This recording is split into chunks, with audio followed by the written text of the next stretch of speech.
اللہ تعالیٰ نے نا اس سورہ احقاف میں جنات کا بھی تذکرہ کیا ہے. جنات پر ایمان بھی، ایمان کا مطلب یہ یقین رکھنا کہ جنات کا وجود ہے، یہ بھی ایمان کا حصہ ہے. جنات کا منکر بھی اسلام سے خارج ہے، کیونکہ قرآن مجید سے، احادیث سے، تواتر سے یہ بات ثابت ہے کہ اللہ نے ایک مخلوق آگ سے بنائی ہے، ایک مخلوق بنائی ہے نور سے، جس کو کیا کہا جاتا ہے؟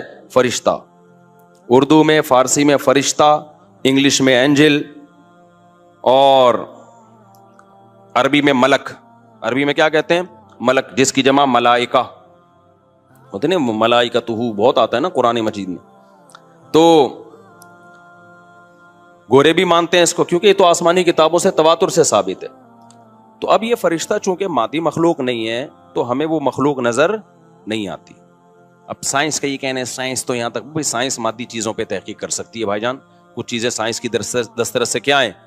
خارج ہیں. اگر وہ دلائل سے ثابت ہو جائیں، دوسرے دلائل سے، تو ان کو مان لیا جائے، نہیں ثابت ہو تو نہیں مانا جائے. اب سارے پیغمبروں نے فرشتوں کے وجود کا بتایا ہے. حضرت موسیٰ، عیسیٰ علیہ السلام، موسیٰ علیہ السلام، داؤد علیہ السلام، تواتر سے. تبھی یہود و نصارہ اور مسلم سارے متفق ہیں کس کے وجود پر؟ فرشتوں کے. اسی طرح اللہ نے ایک مخلوق کو آگ سے بنایا، اس کو کیا کہا جاتا ہے؟ جن. چونکہ وہ انسانوں سے چھپی ہوئی ہے اس لیے اس کو کیا کہا جاتا ہے؟ جن. جن چھپی ہوئی چیز کو کہتے ہیں. مجنون کسے کہتے ہیں؟ جس کی عقل چھپی ہوئی ہو، پردہ پڑ گیا ہو، دیوانہ ہو گیا ہو. جنین اس بچے کو کہتے ہیں جو ماں کے پیٹ میں ہو، وہ بھی چھپا ہوا ہوتا ہے نا. فلما جن علیہ اللیل، قرآن کہتے ہیں جب رات چھا گئی، اندھیرا کر دیا رات نے، تو ہر وہ چیز جو چھپی، جنون اسی سے نکلا ہے. جنون پاگل ہو گیا نا، گویا دماغ ہی غائب ہو گیا ہے. ٹھیک ہے نا. تو ہر وہ چیز جو چھپی ہوئی ہوتی ہے نا، اس میں جیم ڈبل نون والا مادہ پایا جاتا ہے. تو جن کو بھی جن اس لیے کہتے ہیں کہ وہ ہوتا ہے لیکن نظر بولو نہیں آتا. تو اس کے بارے میں ہمارا عقیدہ کیا ہے جو اسلام نے ہمیں بتایا ہے؟ بھائی جنات بھی مکلف ہیں اعمال کے، ان میں اچھے بھی ہوتے ہیں اور ان میں برے بھی ہوتے ہیں. البتہ شیطان ایک ایسا جن ہے جو برا ہے.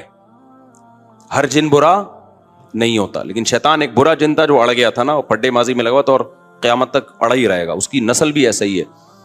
لیکن جنات میں اچھے بھی ہوتے ہیں اور جنات میں برے بھی ہوتے ہیں. جنات تعلیم کہاں سے لیتے ہیں؟ انسانوں سے لیتے ہیں. جنات میں کوئی الگ سے پیغمبر نہیں آتے. انسانوں ہی کو اللہ نے یہ فضیلت دی ہے کہ جنات فالو کس کو کریں گے؟ انسانوں کو. تبھی جتنے مذہب انسانوں میں ہے نا، اتنے ہی مذہب کس میں ہیں؟ جن اگر میرا بیان سنتے ہیں تو 20 رکعت تراویح کے قائل ہو جاتے ہیں. کسی اہل حدیث کا بیان سنیں گے تو 8 کے قائل ہو جاتے ہیں. جہلم والی سرکار کا بیان سنیں گے تو جنوں کی بیویاں عدالت سے جا کے ان کی عدالتوں سے خلا لے رہی ہوتی ہیں کہ وہ شوہر ان جن شوہر دینے پر راضی نہیں ہوتا. وہ سارے جھگڑے جو انسانوں میں ہے نا، جن میں ہو سکتا ہے کچھ 4 شادیاں کرتے ہوں جو میرا بیان سنتے ہو اور پٹ بھی رہے ہوں جنیوں سے، چڑیلوں سے اور جن میں ایسے بھی ہوں گے جو 1 کے قائل ہوں گے. تو جتنے، اب مجھے نہیں پتا جنات کو 4 کی اجازت ہے کہ 1 کی ہے، یہ کچھ مسائل ہو سکتا ہے جنات کے ہم سے ڈیفرنٹ ہوں، لیکن بہرحال تو حدیث سے ہمیں یہ پتا چلتا ہے بھائی ایک مخلوق ہے جسے کیا کہا جاتا ہے؟ جن کہا جاتا ہے. وہ ہے، اس کا وجود ہے. اور چونکہ وہ ہو سکتا ہے یہاں بھی کچھ جنات بیٹھے ہوئے ہوں. اگر وہ آپ کہیں وہ بیٹھے ہوئے کیوں؟ بھائی وہ کھڑے ہو گئے تو سب آپ لیٹے ہوئے ہوں گے پھر یہاں پہ، اس لیے ان کو بیٹھے ہی رہنے دو. ٹھیک. میں اکثر چٹکلا سناتا ہوں نا، وہ پرانا ہو گیا لیکن کیا کریں. ایک آدمی کو کسی نے بتایا یہ فلیٹ پرانا ہے، خالی ہے، یہاں جنات ہیں، ادھر نہیں جانا. وہ فنٹر بنا ہوا ہے. میں چل جن ون کی ایسی کی تیسی گیا، بیل بجائی، بندہ باہر نکلا نا، اب الٹے پاؤں اس کے آنکھیں گول گول. تو پھر بھی اس میں بڑا کانفیڈنٹلی نا اس نے کہا کوئی ڈرتا ورتا نہیں بھائی صاحب، آپ میں نے سنا یہاں کوئی جنات ہیں. تو وہ کہتا ہے میں تو 500 سال سے لہ رہا ہوں، مجھے تو اب تک کوئی جن نظر. اس نے کہا لے بھائی یہی جن ہے بھائی، 500 سال سے رہ رہے کم، سمجھ رہے ہو. اچھا، تو جنات کی پیدائش انسانوں سے پہلے ہوئی ہے اور جنات کی تعداد بھی انسانوں سے زیادہ، کیونکہ قرآن میں ہے قد استکثرتم من الانس، اے جنات تمہاری تعداد تو انسانوں سے بھی زیادہ ہے. تو پتہ چلا جنات انسانوں سے بھی زیادہ ہیں. تو ان میں اچھے بھی ہوتے ہیں، برے بھی ہوتے ہیں، ہری پگڑی والے بھی ہوتے ہیں، سفید پگڑی والے بھی ہوتے ہیں، دیوبندی بھی، بریلوی بھی، قادیانی بھی، ہندو بھی، ہر طرح کے فرقے. کیونکہ یہ تعلیم کہاں سے لیتے ہیں؟ انسانوں سے. تو جتنے